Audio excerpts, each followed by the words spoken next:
রাসূলুল্লাহ সাল্লাল্লাহু আলাইহি ওয়াসাল্লাম মক্কাতুল মুকাররমা থেকে মদিনাতুল মুনাওয়ারায় হিজরত করেছেন।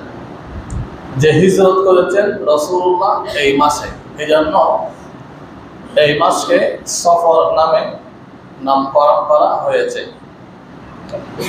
এই মাসকে কেন্দ্র করে আমাদের সমাজে কিছু কুসংস্কৃতি আছে।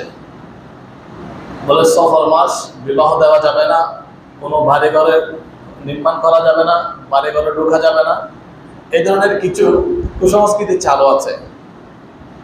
আল্লাহ বলেন, এই যে দিন রাত সপ্তাহ মাস সবকিছু সৃষ্টি করেছেন তিনি কে? আল্লাহ। সুতরাং নির্দিষ্ট একটা মাসকে যদি বলা হয় এই মাসে এটা করা যাবে না, এটা করা যাবে না, এটা হচ্ছে কুসংস্কৃতি।